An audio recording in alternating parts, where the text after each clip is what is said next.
मैं हूँ विजय गिरी। आप देख रहे हैं मीरा भाईंदर से इंडिया आजकल चैनल। सच खबर हर पल आपके सामने।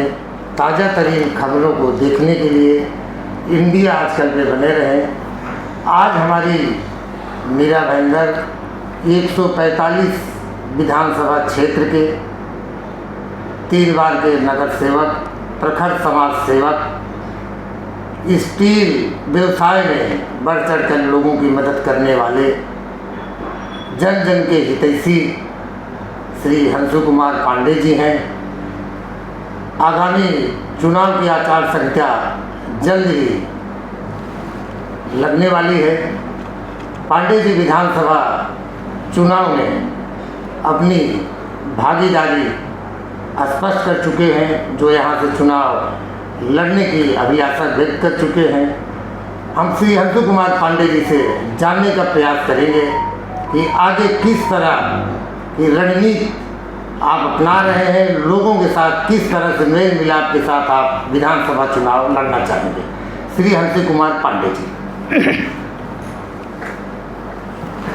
सर देखिए, मैं पिछले 15 साल नगर सेवक रह चुका हूँ और लोगों ने मुझे ये कहा कि पांडे जी अब की बार आपको नगर सेवक का इलेक्शन नहीं लड़ना है, अब की बार आपको आमदार का इलेक्शन लड़ना है।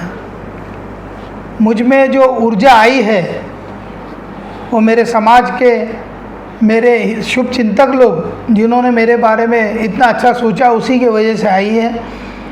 और मैं देख रहा हूँ, लोगों से मिल भी रहा हूँ। जब से मैंने मन बनाया 145 विधानसभा लड़ने का, तब से लोग इतने खुश हैं और मुझे बहुत अच्छा प्रतिसाद मिल रहा है उन लोगों का। अभी कल की आपको बात बताएं, हम लोग जहाँ जहाँ गए नवरात्रि में, सब ने इतना उत्साह से मेरा स्वागत किया। मैं बहुत खुश हो गया। मुझे ऐसा लगता है कि लोगों ने मुझे भरपूर प्यार और सम्मान के साथ में लोग मुझे चुन के लाना चाहते हैं। और मैंने भी उनको विश्वास दिलाया कि भाई जो भी आपकी समस्याएं हैं इस शहर की, जो पिछले 15 साल में नहीं हुई, सॉल्यूशन नहीं हुआ, उसका मैं आपको 5 साल के अंदर में गारंटी देता हूँ। मुझे एक मौका दीजिए। आपने सभी समाज के लोगों को, सभी को मौका दिया, एक बार मुझे भी मौका दे के देखिए। मैं काम करने वाला इंसान हूँ। 15 साल मैंने, मेरे कार्यकाल में मैंने अच्छे काम किया है, इसीलिए लोगों का इतना प्यार और प्रतिसाद मुझे मिला है।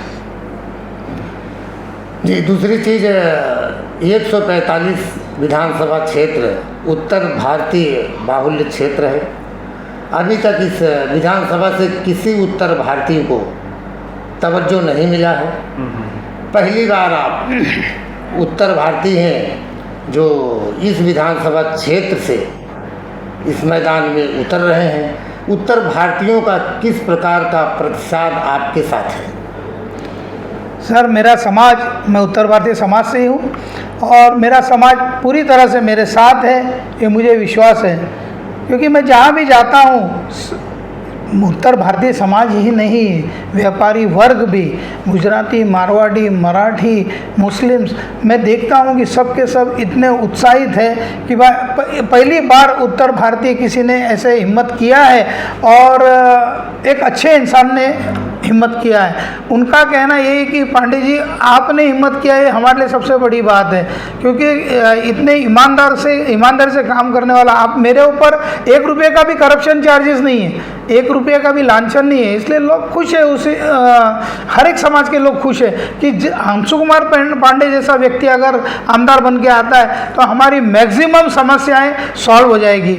चाहे वो पानी की हो, चाहे वो रोड की हो, चाहे डीम कन्वीनियंस की हो, चाहे वो जो पुरानी इमारतें हैं जिसको परमिशन नहीं दिया जा रहा है। अभी हाल ही की बात बताता हूँ आपको, 15 साल पहले ये अपने खारी गांव में लता बिल्डिंग गिर गई थी, आपको याद होगा। गिरी जी, आप भी तो बहुत पुराने पत्रकार हो। तो आपको ये भी याद होगा कि 8 लोग उसमें मर गए थे। आज भी वो बिल्डिंग इसी तरह से, वो ज़मीन पड़ी है, लेकिन उसको एक्स्ट्रा FSI नहीं है, उसके कारण कोई नहीं आता बनाने के लिए। और जो बिल्डर आता है वो बोलता है भाई 2500 रुपया आपसे कंस्ट्रक्शन कॉस्ट लेंगे और आपको 35% 30% कम जगह देंगे। तो आप बोलिए, गरीब बेचारे 250 फुट के जगह में रहते थे, आज आप उसको 30% 35% कम दोगे तो उसका घर क्या बचेगा? उसने क्या गुनाह किया? अगर इधर आके उसने शहर को डेवलपमेंट करने में आपको शहर को टैक्स दिया, वो तो थोड़ी जानता था कि ये बिल्डिंग इलीगल है लीगल है। हमने तो 15 साल पहले, 10 साल पहले, 12 साल पहले महानगर पालिका में एक ये भी दिया था, निवेदन भी दिया था कि भाई 1 विंडो टैक्स ये रखिए जानकारी देने के लिए कि कौन सी बिल्डिंग लीगल है, कौन सी बिल्डिंग इलीगल है। जब लोग जाते हैं तो उनको बोलिए कि पहले आके नगर पालिका में इंक्वायरी करिए कि भाई ये बिल्डिंग लीगल है तो पूरी लीगल है या नहीं है, इलीगल है तो इसका कितना पार्ट इलीगल है। तो हम खरीदने के पहले गरीब लोग ये तो देखें कि भाई अगर ये लीगल है तो हमारा पैसा सुरक्षित है, अगर इलीगल है तो हम उसमें फंसे नहीं। ये नगर पालिका का काम था, और इलीगल बिल्डिंग बनी है तो वो नगर पालिका का लुकआउट है, that is not the lookout of the people. People का, पब्लिक का लुकआउट नहीं है, पब्लिक बेचारी जानकारी। अब ये पब्लिक को गुमराह भी लोग करते हैं कि भाई हमारे यहाँ 24 घंटा पानी आएगा, जब नया फ्लैट लेने जाते हैं तो 24 घंटा पानी आएगा। अभी वो पाउडी का पानी है कि म्यूनसिपल कॉरपोरेशन का पानी हो, किसी को पता ही नहीं रहता। नल चालू करके दिखाया पानी है तो हम तो खुश हो गए, हमने फ्लैट ले लिया। आगे चल के मालूम पड़ता है कि वो तो भाई टैंकर का पानी आता है। तो ये सारी चीज़ें हैं। पंडित जी, मैं ईश्वर पाल, इंडिया आजकल से आपसे जानना चाहता हूँ कि आप 40 साल से समाज सेवा में हैं और उत्तर भारतीय समाज से आप खुद हैं, लेकिन इस शहर में गुजराती मारवाड़ी 40% उत्तर भारतीयों पर शासन करते आ रहे हैं। ये क्या आपको नहीं लगता कि आपने बहुत देर कर दी? विधायक समाज तो आपको बहुत पहले सोचना चाहिए। देखिए, मैं नेता नहीं था, मैं आप लोग का भाई हूँ, इस समाज का सेवक हूँ, लेकिन मैंने कोशिश नहीं की ऐसा नहीं है। अच्छा। लेकिन कुछ कारणों से हमारे मैं कांग्रेस में था, कांग्रेस से इलेक्शन लड़ना चाहता था। उस समय भी मैं 15 साल कांग्रेस से ही जीत के आया हूँ, और मैं उस टाइम पे भी 2009 में भी मैंने टिकट मांगा था 146 से, लेकिन मुझे नहीं दिया गया। थाना से दिलीप धेरेकर को लाके हमारे ऊपर थोप दिया गया। और दिलीप धेरेकर, आपको यकीन मालूम होगा कि वो 140 किलो का इंसान था, वो लड़ नहीं सकने वाला इंसान था। तो कांग्रेस धीरे धीरे ख़त्म होने का कारण वही हुआ ना कि ऐसे लोगों को टिकट दिया गया कि भाई यहाँ जीत के ही नहीं आए। तो वैसा उसमें मतलब नहीं है। कांग्रेस को जिंदा रखने के लिए एक कर्मठ इंसान की ज़रूरत थी, जो मुझे बैकफुट पे डाला गया। तो मैं तो उस बात से थोड़ा नर्वस भी था, फिर इसलिए मैं कुछ सालों के लिए पार्टी से भी अलग रहा। दूसरा सवाल मेरा ये है सर, इस शहर के विकास के नाम पर नेताओं ने अपना विकास किया है और इससे यहाँ की जनता बहुत ही ज़्यादा डिसअपॉइंटेड है। ऐसी डिसअपॉइंटेड जनता के सामने आप जा रहे हैं एक नई उम्मीद लेकर के, आप कैसे उनका भरोसा हासिल करेंगे? ये आपके लिए बड़ी चुनौती नहीं है? सर, लोगों के अंदर एक उम्मीद की किरण जागी है मेरे आने से। लोगों के अंदर ये सोच जाग गई है कि हंसु कुमार पांडे आएंगे तो अवश्य इस शहर का भला करेंगे, क्योंकि उनको ये भी पता है कि ये अनकरप्ट इंसान है, इनके ऊपर कोई दाग नहीं है और ये सिर्फ डेवलपमेंट की बात करेगा। ये आपने बोला कि सबका साथ सबका विकास करके लोगों ने खुद का विकास किया, ये बात 200% सही है आपकी। अगर विकास सचमुच हुआ होता तो शायद कोई हिम्मत ही नहीं करता था इन आमदारों के सामने आके खड़े रहने की, क्योंकि उनको मालूम है जीतेंगे नहीं। अब विकास इन्होंने खुद का किया, इसलिए इनके पास इतना पैसा हो गया है कि ये भरपूर पैसा फेंक फेंक के लोगों को, गरीब जनता को लुभा रहे हैं। लेकिन जनता होशियार हो गई है, जनता होशियार हो गई, समझ गई है कि भाई नहीं, अगर शहर का विकास चाहिए तो हमें ये बेईमानों को हटाना है और स्वच्छ छवि वाले इंसान को लाना है। दूसरा एक सबसे बड़ी, पांडे साहब चुनावी परिप्रेक्ष्य में आप काफ़ी आगे निकल चुके हैं और एक दृढ़ संकल्प के साथ आप चल रहे हैं। क्या आगे कोई स्थिति या अवस्था ऐसी बनेगी जहां आपको रोकने का प्रयास किया जाए और साथ जोड़ने की पूरी उम्मीद के साथ प्रयास किया जाए? क्या ऐसी कोई घटना हो सकती है आगे? सर, ऐसे तो नहीं हो सकता है, क्योंकि देखिए राजनीति है, इसमें बहुत सारे लोग 100 मुँह 100 बातें होती हैं। हम भी बहुत सारी बातें लोगों के मुंह से सुनते हैं कि आपको ये पैसा देंगे, ये बिठा देंगे, वो आपको अपने पार्टी में लेके ये बिठा देंगे। ऐसा किसी के अंदर दम ही नहीं है, दम ही नहीं है अंशु कुमार पांडे को बिठाने का। और वो सब नेता लोग भी जानते हैं, इसीलिए ये चाहते हैं कि इसको टिकट न मिले ताकि ये सीट यहाँ से कांग्रेस भी जीत के नहीं आए। ये इन लोगों का सबका ध्येय है, लेकिन ऐसा नहीं होगा। अब की बार जनता ने मुझे आशीर्वाद दिया है, अगर टिकट मिली तो 200% जीत है और नहीं मिली तो भी 200% मेरी जीत है। ये मैं निश्चित करता हूँ, आप लोगों के सामने बोलता हूँ। जनता ने मन बना लिया है कि स्वच्छ छवि वाला इंसान चाहिए, तो उनके सामने विकल्प मैं अंशु कुमार पांडे ही है, क्योंकि मुझे एक्सपीरियंस भी है काम करने का। ऐसा नहीं है कि मैं कोई कल उठ के आया और आज आके इलेक्शन लड़ रहा हूँ, ऐसा नहीं है। मैं लोगों की सेवा पिछले 20-25 साल से कर रहा हूँ और 15 साल नगर सेवक भी रह चुका हूँ। तो नगर सेवक एक छोटा सा इलाका रहता है और विधानसभा एक बड़ा इलाका रहता है, जिसमें मेरे 63 वार्ड के 63 नगर सेवक लोग हैं, तो मुझे एक्सपीरियंस पूरा है। तो वो हिसाब से अगर मौका जनता ने मुझे मौका दिया तो 200% में सरकार से ला के सारे निवेदन करके मैं पूरा काम और 5 साल का कार्यकाल बहुत बड़ा होता है। 5 साल का कार्यकाल बहुत बड़ा होता है, सारे काम हो सकते हैं। जितने मेरे से हिम्मत है उतना काम करा के लीजिए, लेकिन मुझे सपोर्ट करके जिता के लाएंगी जनता, ये उम्मीद है। कौन कौन से मुद्दे हैं जिनको आप उठा रहे हैं? सर ये तो सारे बेसिक ही मुद्दे हैं, जो होना चाहिए तो जो नहीं हुए, जो होना चाहिए तो वो नहीं हुए। आपकी पानी की समस्या सबसे बड़ी है, पानी की समस्या, रोड की समस्या है, इंफ्रास्ट्रक्चर की समस्या है। आप देखिए ना, यहाँ 57 माले की बिल्डिंगें पास हो रही है। मीरा भाईंदर को स्मार्ट सिटी बनाने का वादा किया गया था। सर मेरी बात तो सुनिए, स्मार्ट सिटी बाद में बनाइए, पहले इंफ्रास्ट्रक्चर तो सुधारिए।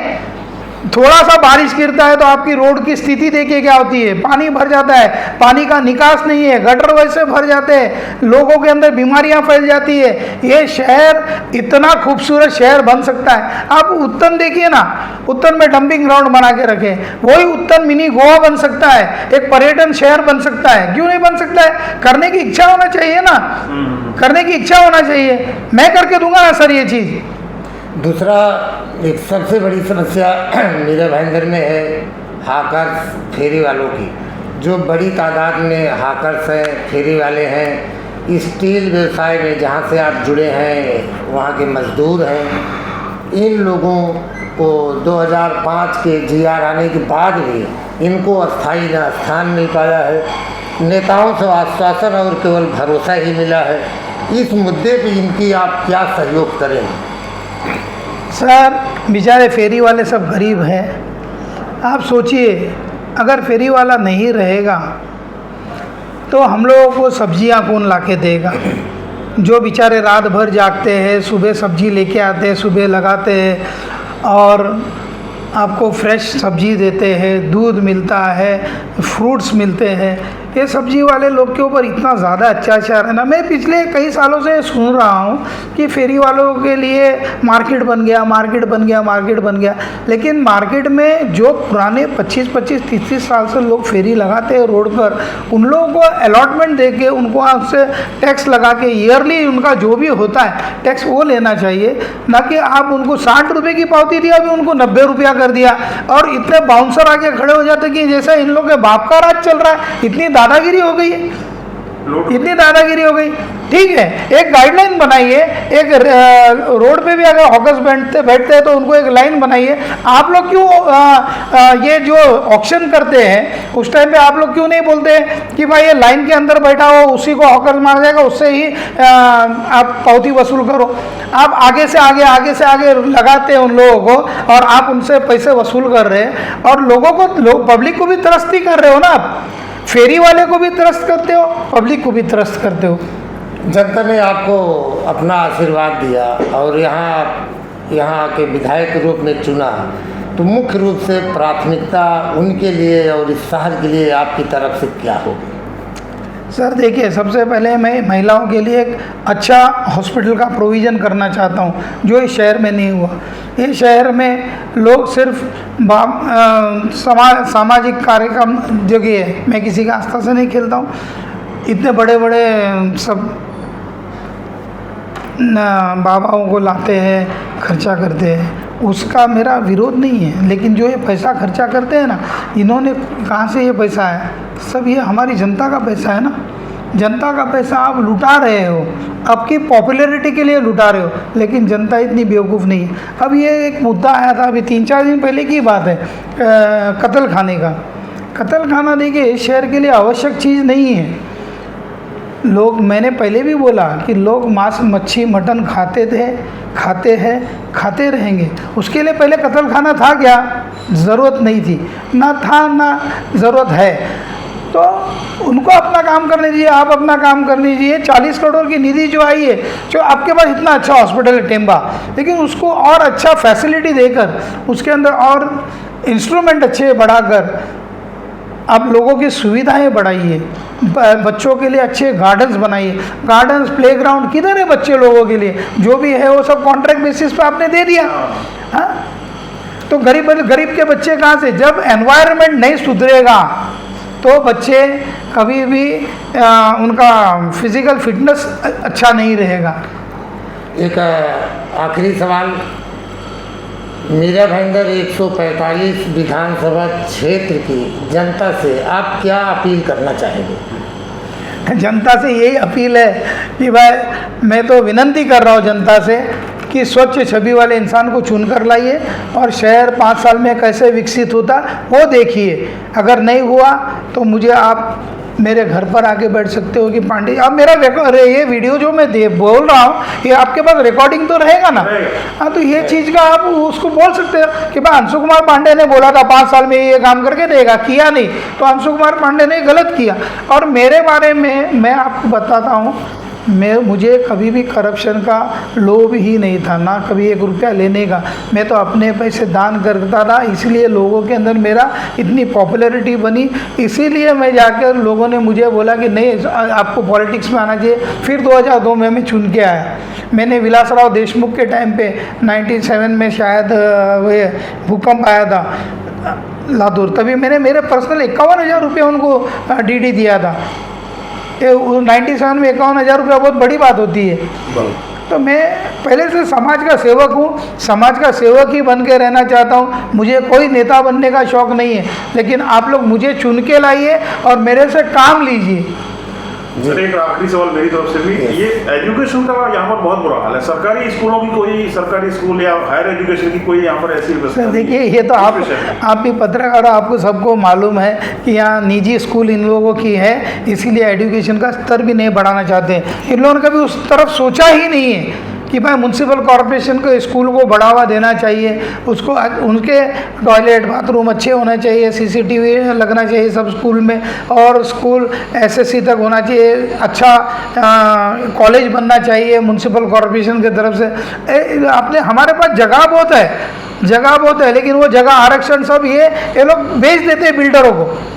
जी, पूर्व और वर्तमान विधायकों द्वारा उत्तर भारतीय भवन बनाने की घोषणा हो गई है, आपका क्या सहयोग है? आप उत्तर भारतीय भवन के लिए क्या कर रहे हैं? सर, जिन्होंने बोला भवन बनाने 5-5 साल पहले बोला था, उन्होंने कुछ नहीं किया। मुझे कुछ कहना नहीं इस विषय पर। मेरी जो ज़मीन है, निजी ज़मीन है 5 गुंठा, वो मैंने उत्तर भारतीय भवन को दे दिया है। उधर मैं गरीबों के लिए अच्छा एक सोचता हूँ कि अच्छा भवन जैसा एक छोटा सा बने, ताकि गरीब लोग आकर वहाँ रात बेरात, जो हमारे उत्तर प्रदेश से आते, बिहार से लोग आते, कभी रेलवे का एग्ज़ाम देने है, वो किसी के पास छत सर छुपाने के लिए जगह नहीं रहती है, तो वहाँ आके रह सकते हैं। ऐसा मैं एक प्रोविज़न करने की मेरी पूरी इच्छा, इसलिए मैंने अपनी ज़मीन मेरे मिसेस के और मेरे नाम पे वो मैंने दान कर दिया, अपनी निजी ज़मीन। जी, आप देख रहे हैं इंडिया आजकल, ताज़ा तरीन खबरों के लिए आप थे हमारे साथ श्री अंशु कुमार पांडे जी, जो तमाम चर्चित मुद्दों, ज्वलंत मुद्दों पे अपने विचार रखे, विधानसभा चुनाव के प्रति अपनी अभिलाषाएँ जताई। आप मौका देते हो तो अंशु कुमार पांडे जी वचनबद्ध हैं, जो उन्होंने वादा नहीं विश्वास दिलाया है, उसे जीवन की आखिरी सांस तक हर अवस्था में आपके लिए समर्पण की भावना से पूर्ण करने का निरंतर प्रयास करेंगे। बहुत बहुत धन्यवाद, नमस्कार। धन्यवाद। आखिर तक ये वीडियो आपने देखा उसके लिए आपका बहुत बहुत शुक्रिया। आपसे रिक्वेस्ट है, अगर वीडियो अच्छा लगा हो तो प्लीज़ नीचे कमेंट बॉक्स में कमेंट करें। अंशु कुमार पांडे जी के इस बातचीत के बारे में आप जो भी कहना चाहते हैं या जो भी आपकी उम्मीद है नीचे कमेंट करें। चैनल इंडिया आजकल टीवी सब्सक्राइब नहीं किया हो तो सब्सक्राइब कर लें और दोस्तों में शेयर करना न भूलें। धन्यवाद।